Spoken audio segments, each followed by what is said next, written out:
Hello. नमस्कार दोस्तों आपका फिर से एक बार मेरी यूट्यूब चैनल पर स्वागत है। दोस्तों आज मैं आपके लिए एक नया टॉपिक डीसी मोटर क्या होती है इसको आज मैं स्टार्ट करूंगा।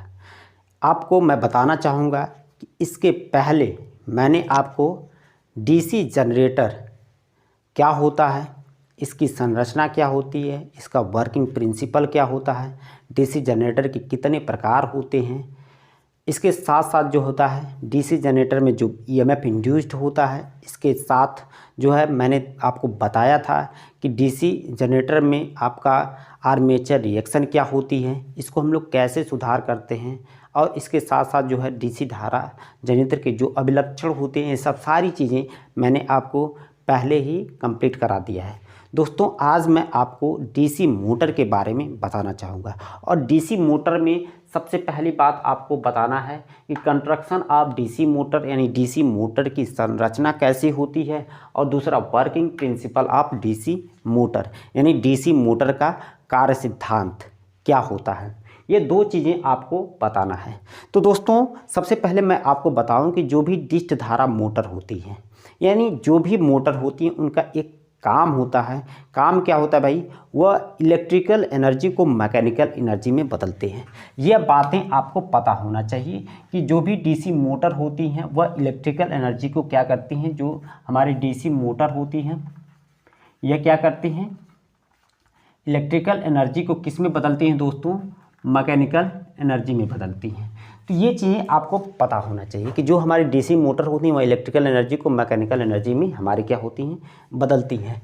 तो यहाँ पर आपको सबसे पहले यह काम यानी जो ऊर्जा का रूपांतरण होता है यह कैसे होता है इसको मैं आपको बताऊंगा। लेकिन तो उसके पहले मैं आपको बता दूं कि डीसी मोटर की संरचना कैसे होती है, कैसे हम लोग डीसी मोटर को बनाते हैं, यह आपको बताना चाहूँगा। तो दोस्तों अगर मैं बताऊं कि डीसी मोटर अगर आपको बनाना है या डीसी मोटर बनाना सीखना है, उसकी संरचना सीखनी है, तो एक डीसी मशीन के बारे में आपको पता होना चाहिए, क्योंकि एक डीसी मशीन को ही हम लोग एज ए डीसी जनरेटर या डीसी मोटर हम लोग प्रयोग में लाते हैं। तो सबसे पहले हम लोग यहाँ पर एक डीसी मशीन का कंस्ट्रक्शन सीखेंगे, एक उसकी संरचना बनाएंगे और उसको हम लोग कैसे अप्लाई कर देंगे कि वो डीसी मशीन को हम लोग कैसे डीसी मोटर की तरह यूज़ करते हैं।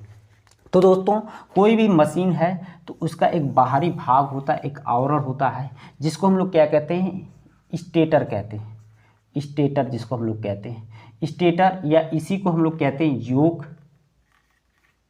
योक या इसी को हम लोग कहते हैं फ्रेम। ये स्टेटर होता है। इसका किसी भी डीसी मशीन का जो बाहरी भाग होता है उसको स्टेटर या योक या फ्रेम कहते हैं दोस्तों। अब स्टेटर के ये अंदरूनी भाग होता है, कुछ इस तरह से आपको दिखाया गया स्टेटर का यह अंदरूनी भाग होता है। तो अब दोस्तों एक चीज़ मैं आपको बताना चाहूँगा कि ये जो स्टेटर होता है, स्टेटर के कई सारे काम होते हैं। आपको मैं एक बार फिर से बताना चाहूँगा कि जो स्टेटर होता है, सबसे पहली बात कि यह मशीन की बाहरी आघात से क्या करता है? आघात से सुरक्षा प्रदान करता है, सुरक्षा प्रदान करता है। ये स्टेटर का काम होता है। दूसरा इसका महत्वपूर्ण काम होता है कि स्टेटर जो होता है, जो भी हमारे मैग्नेटिक कोर होते हैं उसको धारण करने का काम करता है। तो स्टेटर जो होता है, मैग्नेटिक कोर जो मैग्नेटिक मटेरियल के बने होते हैं इनको धारण करता है। तीसरा अगर मैं काम बताऊं स्टेटर का, तो स्टेटर जो होता है एक मशीन को संरचना प्रदान करता है। कैसी संरचना है कि मशीन हमारी कैसी होनी चाहिए? सर्कुलर होना चाहिए या हमारी आयताकार होनी चाहिए या वर्गाकार होना चाहिए? तो ये स्टेटर को देखकर ही हमें पता लगता है। तो एक मशीन को संरचना प्रदान करता है। उसके साथ साथ दोस्तों जो स्टेटर होता है, इसी स्टेटर पर जो होते हैं मैग्नेटिक पोल बने होते हैं डीसी मशीन में। स्टेटर जो होता है मैग्नेटिक पोल को धारण करता है। यहाँ पर मैं आपको मैग्नेटिक पोल अगर बनाकर दिखाऊं तो यहाँ पर 4 जो है मैग्नेटिक पोल आपको दिखाई दे रहे हैं। जैसे कि मैं आपको बनाकर दिखा दूं यहाँ पर, तो ये आपके क्या है? मैग्नेटिक पोल यहाँ पर दिखाई दे रहे हैं। ऐसे आप भी बना सकते हैं। ये आपके 4 मैग्नेटिक पोल यहाँ पर आपको दिखाई दे रहे हैं। तो ये मैग्नेटिक पोल है, या इसको आप लोग क्या कहते हैं, पोल कहते हैं। ये जो भाग होता है इसको हम लोग क्या कहते हैं, पोल कहते हैं, पोल। या हिंदी में इसको क्या कहते हैं दोस्तों, ध्रुव कहते हैं, ध्रुव। अब इस पोल के 2 भाग होते हैं, एक पोल कोर होता है, पोल कोर, और दूसरा जो होता है दोस्तों पोल शू होता है, पोल शू होता है। पोल कोर क्या होता है और पोल शू क्या होता है, इन दोनों को भी आपको अच्छे से समझना है। पोल कोर क्या होता है दोस्तों, जैसे मैं आपको बताऊं कि ये जो हमारे पोल हैं, ये जो आपको ये जो खड़ी लाइन जो दिख रही है, यहाँ पर जो खड़ी लाइन दिख रही है, इसको हम लोग क्या कहते हैं, पोल कोर कहते हैं। और जो ये कर्व टाइप की संरचना आपको दिख रही है, इसको हम लोग क्या कहते हैं, पोल शू कहते हैं दोस्तों। इन दोनों का अलग अलग काम होता है। पोल कोर पर हम लोग बाइंडिंग करते हैं और पोल शू उस बाइंडिंग को आधार या सपोर्ट प्रदान करती है। तो ये पोल होता है दोस्तों। ये पोल जो होते हैं, एक चीज़ आपको बताया जाता है कि जो मैग्नेटिक पोल होती हैं ये मैग्नेटिक मटेरियल के बने होते हैं और इसमें कुछ न कुछ परमानेंट मैग्नेटिज्म का भी गुण होता है। तो पोल जो होते हैं मैग्नेटिक मटेरियल के बने होते हैं और ये जो मैग्नेटिक मटेरियल होते हैं दोस्तों, जैसे हमारे सिलिकॉन हो गया, सिलिकॉन स्टील हो गया या CrGO हो गया, इन पदार्थों के हमारे ये मैग्नेटिक पोल बने हो सकते हैं। तो इसमें पोल में एक प्रकार की लॉस होती है जिसको हम लोग क्या कहते हैं, एडी करंट लॉस और हिस्टेरिसिस लॉस। तो ये 2 लॉस को कम करने के लिए पोल को लैमिनेटेड बनाया जाता है। लैमिनेटेड का मतलब क्या होता है, पतली पतली पत्तियों का बनाया जाता है।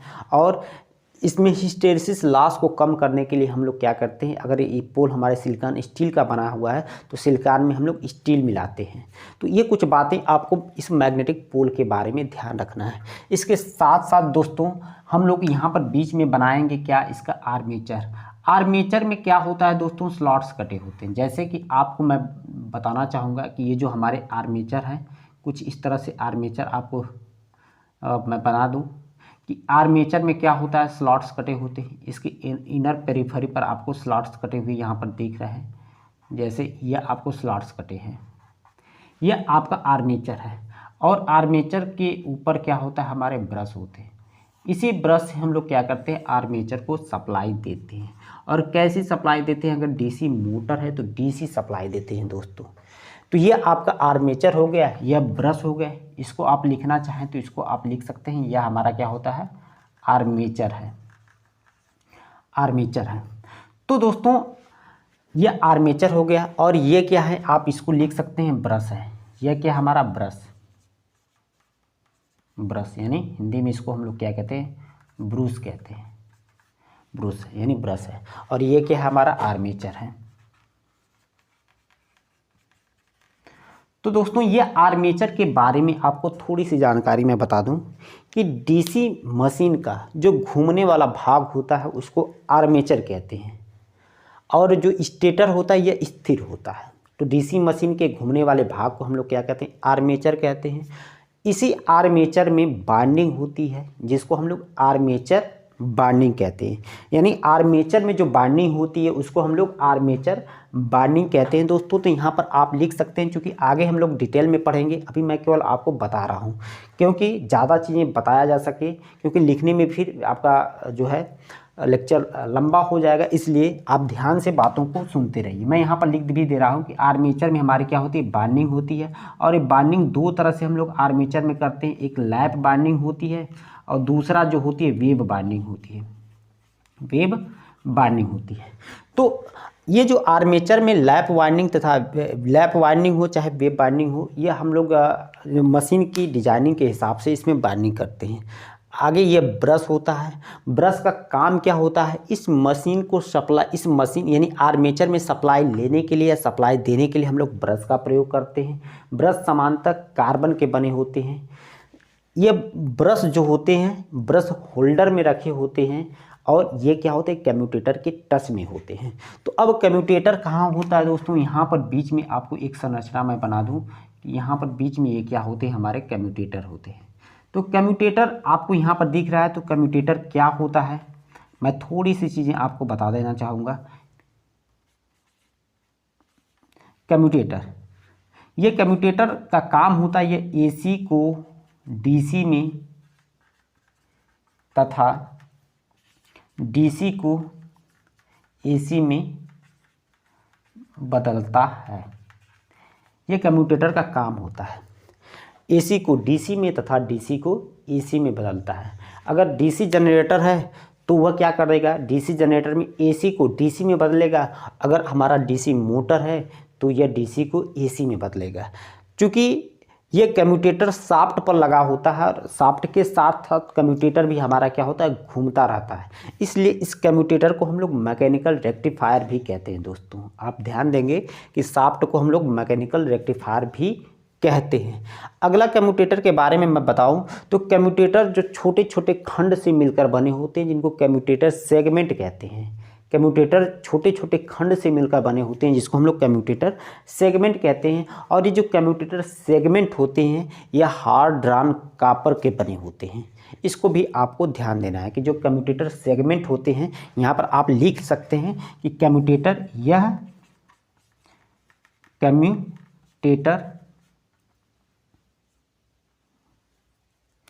कम्यूटेटर सेगमेंट के बने होते हैं। और कम्यूटेटर सेगमेंट किसके बने होते हैं, हार्ड ड्रॉन कॉपर के, यानी कठोर कर्षित तांबे के बने होते हैं। दोस्तों अगली बात, ये जो कम्यूटेटर होते हैं, कम्यूटेटर में जितने सेगमेंट होते हैं आर्मेचर में उतने ही क्या होते हैं, कॉइल होते हैं। यानी नंबर्स ऑफ कम्यूटेटर सेगमेंट बराबर क्या होता है, नंबर्स ऑफ आर्मेचर कॉइल। तो ये भी बड़ी इंपॉर्टेंट बात है कि कम्यूटेटर में जितने सेगमेंट होते हैं उतने ही आर्मेचर में क्या होते हैं, कॉइल होते हैं। और आर्मेचर के जो कॉइल होते हैं इनके जो भी लीड वायर निकल के आते हैं वह कम्यूटेटर सेगमेंट से ही जुड़े होते हैं। और किस पदार्थ से जुड़े होते हैं, तो कॉपर लग्स के द्वारा जुड़े होते हैं। ये सब सारी चीज़ें आपको इस कम्यूटेटर के बारे में पता होना चाहिए। आगे इतनी चीज़ें अगर आपको पता हो गई, देखिए दोस्तों मैं आपको कंस्ट्रक्शन के बारे में ही बता रहा हूँ। इस तरह से हमारी डीसी मशीन की कंस्ट्रक्शन है। आगे मैं इसको समझा दूंगा कि इसको हम लोग कैसे डीसी मोटर की तरह यूज़ करते हैं। तो दोस्तों यहाँ पर एक चीज़ और मैं आपको बताना चाहूँगी कि ये जो मैग्नेटिक पोल है ये परमानेंट मैग्नेट के बने होते हैं, परंतु अगर इसमें मैग्नेटिज्म का गुण कम है तो इस पर हम लोग इसके मैग्नेटिज्म के गुण को बढ़ाने के लिए हम लोग इस पर क्या करते हैं, एक बाइंडिंग करते हैं। इस पर हम लोग क्या करते हैं, एक बाइंडिंग करते हैं जिसको हम लोग क्या कहते हैं, फील्ड बाइंडिंग कहते हैं। कुछ इस तरह से हम लोग क्या करते हैं, बाइंडिंग करते हैं और इस बाइंडिंग को हम लोग क्या कहते हैं, फील्ड बाइंडिंग। यह फील्ड बाइंडिंग हो गई दोस्तों।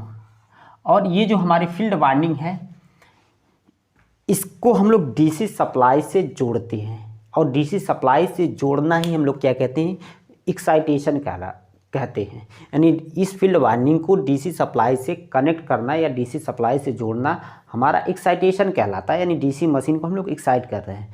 तो इसी फील्ड वाइंडिंग के कनेक्शन के आधार पर हमारे जो डीसी मशीन होती है उनका नाम चेंज हो जाता है। अगर इसी फील्ड वाइंडिंग को अगर हम लोग बाहर से किसी बैटरी सोर्स के द्वारा जोड़ दें तो इसको हम लोग कहते हैं सेपरेटली एक्साइटेड डीसी मशीन कहते हैं। और यह अगर बाहर से डीसी सोर्स के द्वारा अगर हम लोग इसको न जोड़ें और ये मशीन की ऊर्जा के द्वारा ही उत्तेजित हो, एक्साइट हो, तो इसको हम लोग सेल्फ एक्साइटेड डीसी मशीन कहते हैं। तो आगे हम देखेंगे कि यह सेल्फ एक्साइटेड डीसी मशीन भी अलग अलग तरीके होती हैं, सीरीज, शंट, कंपाउंड। तो उसी के आधार पर मोटर का भी नाम पड़ जाता है, DC series motor, DC shunt motor, DC compound motor, आगे अलग अलग मोटर के नाम पड़ते हैं। तो दोस्तों यह हमारे क्या हो गई, फील्ड वाइंडिंग हो गई। फील्ड वाइंडिंग कहाँ आपको की गई, ये आपको जो वाइंडिंग दिख रही है ऐसे पोल पर लपेटी गई है, इसको हम लोग फील्ड वाइंडिंग कहते हैं। यहाँ पर थोड़ी सी चीज़ें और मैं आपको फील्ड वाइंडिंग के बारे में बता दूँ। ये हमारी जो होती हैं, यह हमारी जो इस तरह से आपको वाइंडिंग की गई है इसको हम लोग क्या कहते हैं, फील्ड वाइंडिंग कहते हैं। ये हमारी क्या होती है दोस्तों, फील्ड वाइंडिंग होती है।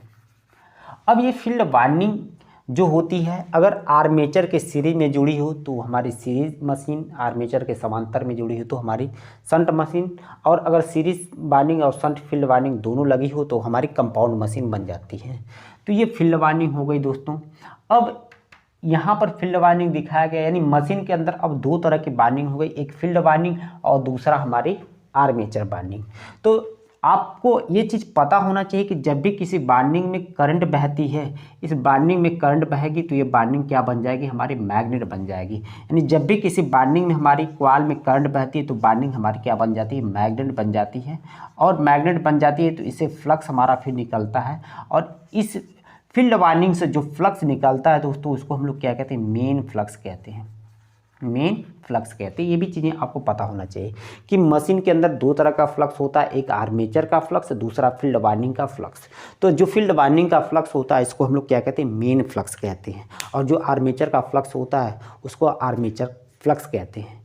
तो इसके साथ पिछले वाले वीडियो में मैंने आपको बताया था कि आर्मेचर के फ्लक्स का मेन फ्लक्स पर जो प्रभाव पड़ता है उसको आर्मेचर रिएक्शन कहते हैं। तो आगे इस मोटर में भी आपको देखना है आर्मेचर रिएक्शन। लेकिन तो हम लोग अभी कंस्ट्रक्शन, तो इस तरह से कुछ इसका कंस्ट्रक्शन, इसकी कुछ संरचना होती है। अब यह काम कैसे करता है, यानी working principle of DC motor, ये आपको देखना है दोस्तों। तो डीसी मोटर की कार्यविधि या वर्किंग आपको समझने के लिए एक नियम आपको याद होना चाहिए।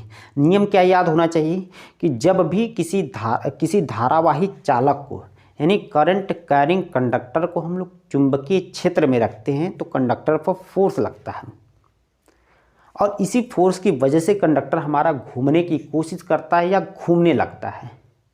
और जब कंडक्टर घूमता है तो पूरा आर्मेचर घूमता है और मोटर हमारी घूमने लगती है, यानी मोटर हमारी स्टार्ट हो जाती है। ये सिंपल सा आपको एक रूल याद रखना है। रूल क्या याद रखना है, मैं आपको लिख भी दे रहा हूँ यहाँ पर कि आपको ये जो वर्किंग प्रिंसिपल में डीसी मोटर के क्या याद रखना है कि जब किसी धारावाही चालक को, यहाँ पर लिख सकते हैं आप जो है, जब किसी धारावाही चालक को हम लोग क्या कहते हैं, करंट कैरिंग कंडक्टर भी कहते हैं, करंट कैरिंग कंडक्टर।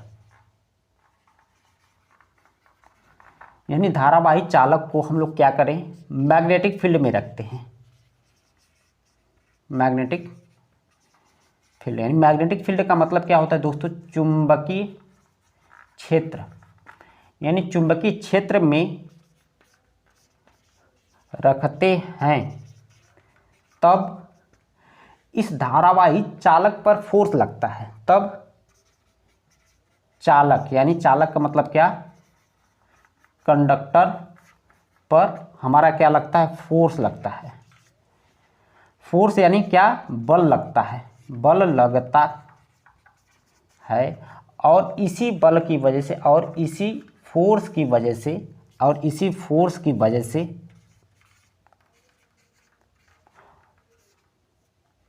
इसी फोर्स की वजह से कंडक्टर घूमने लगता है या घूमने की कोशिश करता है, की वजह से चालक घूमने लगता है। और इस फोर्स का मान F बराबर BIL साइन थीटा, यहाँ पर न्यूटन लिख देंगे, साइन थीटा से ज्ञात कर सकते हैं। यानी कितना न्यूटन का फोर्स हमारे कंडक्टर पर लगा उसके लिए फार्मूला होता है बराबर BIL साइन थीटा से हम लोग फोर्स कितना न्यूटन लगा इसको हम लोग ज्ञात कर सकते हैं। एक चीज़ और आप याद रख सकते हैं कि जो फोर्स लगता है कंडक्टर पर यह किस दिशा में लगता है, फोर्स की दिशा क्या होती है, इसके लिए हम लोग फ्लेमिंग लेफ्ट हैंड रूल का प्रयोग करते हैं। तो ये भी आप लिखेंगे यहाँ पर कि फोर्स की दिशा ज्ञात करने के लिए, यानी चालक पर लगने वाले बल यानी फोर्स की दिशा ज्ञात करने के लिए, दिशा ज्ञात करने के लिए फ्लेमिंग लेफ्ट हैंड रूल का प्रयोग करते हैं, फ्लेमिंग लेफ्ट हैंड रूल का प्रयोग करते हैं। तो ये चीज़ें आपको इतनी याद होना चाहिए एज इट इज, मैंने जैसे आपको बताया यहाँ पर क्या बताया कि जब किसी धारावाही चालक पर यानी जब किसी धारावाही चालक को चुंबकीय क्षेत्र में रखा जाता है तो चालक पर एक फोर्स लगता है जिसकी वजह से चालक घूमने की कोशिश करता है या घूमने लगता है। और जो फोर्स लगता है यानी कितना फोर्स लगा उसको F बराबर BI/L sin थीटा से हम लोग ज्ञात कर सकते हैं। जहाँ B क्या होता है दोस्तों, B को हम लोग फ्लक्स घनत्व यानी मैग्नेटिक फ्लक्स डेंसिटी कहते हैं। I क्या होता है, हमारे चालक में बहने वाली करंट होती है। L क्या होता है, चालक की लंबाई होता है। और थीटा यहाँ पर क्या होता है, चालक और जो मैग्नेटिक फ्लक्स डेंसिटी होती है इसके बीच का एंगल होता है। तो ये सब चीज़ें अगर अवेलेबल है तो फोर्स लगेगा, और जब कंडक्टर पर फोर्स लगता है तो घूमने की कोशिश करता है, यानी जिस दिशा में फोर्स लगता है उसकी दिशा को ज्ञात करने के लिए हम लोग फ्लेमिंग लेफ्ट हैंड रूल का प्रयोग करते हैं। आगे हम लोग देखेंगे फ्लेमिंग लेफ्ट हैंड रूल हम लोग कैसे अप्लाई करते हैं। तो ये हमारा वर्किंग हो गया डीसी मोटर का। अब ये जो बातें लिखी गई हैं इसको हम लोग यहाँ पर कैसे अप्लाई करेंगे, कैसे हम लोग समझेंगे कि ये जो बात यहाँ पर लिखी गई वो इसके लिए इस मशीन के लिए मान्य है, वैलिड है। तो दोस्तों इस नियम को यहाँ पर अप्लाई करेंगे। तो इस नियम को अप्लाई करने के लिए क्या क्या जरूरी होना चाहिए, कंडक्टर यानी चालक होना चाहिए, मैग्नेटिक फील्ड होना चाहिए, और चालक भी कैसा होना चाहिए, धारावाही चालक होना चाहिए, और उसको मैग्नेटिक फील्ड में रखा होना चाहिए, तभी उस पर फोर्स लगेगा।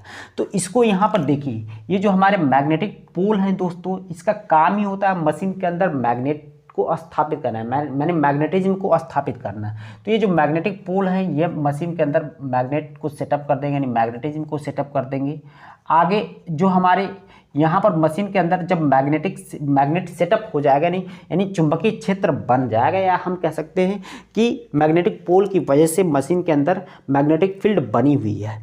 अब इसको ये जो हमारे कंडक्टर हैं जो आर्मेचर में बाइंडिंग हम लोग करते हैं, जिसको आर्मेचर बाइंडिंग कहते हैं, इसके जो कंडक्टर हैं इसको बाहर से हम लोग यहाँ से डीसी सप्लाई लगाएंगे।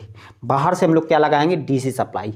ये डीसी सप्लाई जैसे ही इस ब्रश के माध्यम से इस कम्यूटेटर की सहायता से यह आर्मेचर में जाएंगे, और ये जो डीसी सप्लाई यहाँ से आएगी कम्यूटेटर उस डीसी को एसी में कर देगा, और आर्मेचर में हमारी कैसी करंट आएगी, एसी करंट। यानी यहाँ पर जो भी आर्मेचर है, आर्मेचर में जो करंट आएगी वह एसी करंट आएगी, और एसी करंट बहने से आर्मेचर के जो चालक है वह धारावाही चालक बन जाते हैं। और नियम भी यही कहता है कि ये जो धारावाही चालक जब मैग्नेटिक फील्ड में रखे रहेंगे तो इस चालक पर फोर्स लगता है, यानी कंडक्टर पर फोर्स लगेंगे।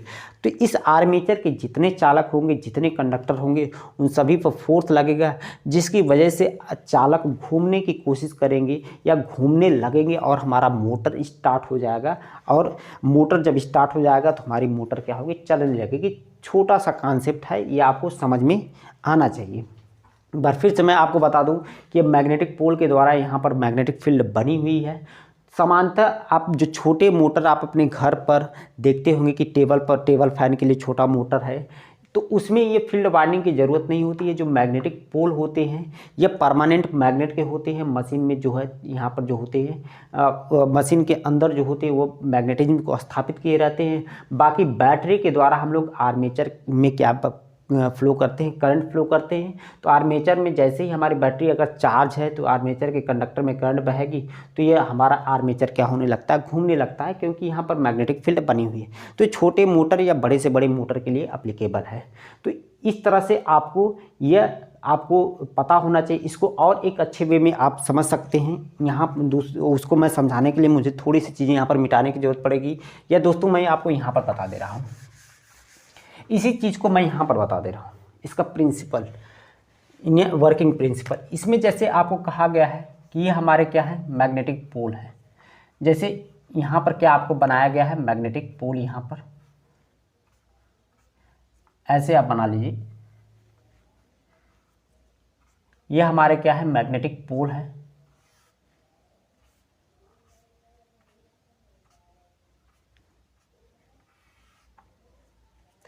ये दो पोल हैं, एक हमारा नॉर्थ पोल है और दूसरा साउथ पोल है। इस नॉर्थ पोल से फ्लक्स हमारा साउथ पोल की तरफ जा रहा है, ऐसे आप दिखा सकते हैं। और इसी में हम लोग क्या रखेंगे, कंडक्टर को रखेंगे। ये हमारा क्या है, कंडक्टर है, और इसमें क्या होगी, फिर करंट बह रही है। तो ये धारावाही चालक है, और यहाँ पर मैग्नेटिक फील्ड यहाँ पर बना हुआ है। तो ये जो कंडक्टर हैं, कंडक्टर के एक टर्न को दिखाया गया। इस तरह से कई कंडक्टर रखे गए हैं, तो कई टर्न हो जाएंगे और पूरी कॉइल हो जाएगी। तो ये हमारे जैसे ही इस कंडक्टर में करंट बहेगी और यहाँ पर ये कंडक्टर मैग्नेटिक फील्ड में रखा गया है, तो इस कंडक्टर पर फोर्स लगेगा जिसकी वजह से कंडक्टर हमारा क्या होगा, घूमने लगेगा या घूमने की कोशिश करेगा। तो ऐसे ही हमारी जैसे ये घूमेगा मोटर हमारी स्टार्ट हो जाएगी। तो ये दोस्तों एक छोटा सा तरीका है समझने के लिए। ये ऐसा नहीं कि कोई बाहर से आपको दिखाई दे रहा है, ये भी एक पूरी मशीन है। इसको आप चाहें तो बना सकते हैं, मशीन का रूप दे सकते हैं। जैसे आप इन दोनों को आप ऐसे क्लोज कर दें तो ये आपकी पूरी फिर क्या बन जाएगी, मशीन बन जाएगी, यानी 2 पोल की ये आपकी मशीन बन जाएगी। तो दोस्तों ऐसे ही हमारी डीसी मोटर काम करती है। आपको नियम पता होना चाहिए कि जब किसी धारावाही चालक को चुंबकीय क्षेत्र में रखा जाता है तो उस चालक पर फोर्स लगता है, जिसकी वजह से चालक हमारा घूमने लगता है या घूमने की कोशिश करता है। इस पर जो फोर्स लगता है उसका मान हम लोग कैसे निकाल सकते हैं, F बराबर BIL साइन थीटा से हम लोग बड़ी आसानी से चालक पर कितना हम लोग फोर्स लगा इसको निकाल सकते हैं। और चालक पर जो फोर्स लगा वो किस दिशा में लगा, किस दिशा का मतलब क्लॉकवाइज दिशा में लगा या एंटी क्लॉकवाइज दिशा में लगा। तो यह चालक पर फोर्स की दिशा ज्ञात करने के लिए हम लोग फ्लेमिंग लेफ्ट हैंड रूल का प्रयोग करते हैं। तो उम्मीद है दोस्तों कि आपको समझ में आया होगा working principle of DC motor और डीसी मोटर की संरचना यानी कंस्ट्रक्शन। तो इसी तरह की वीडियो पाने के लिए आप जो है मेरे चैनल को लाइक और सब्सक्राइब कर सकते हैं, और मैं आपके लिए ऐसे ही वीडियो लाता रहूँगा। वीडियो देखने के लिए आपका बहुत बहुत धन्यवाद। Thank you.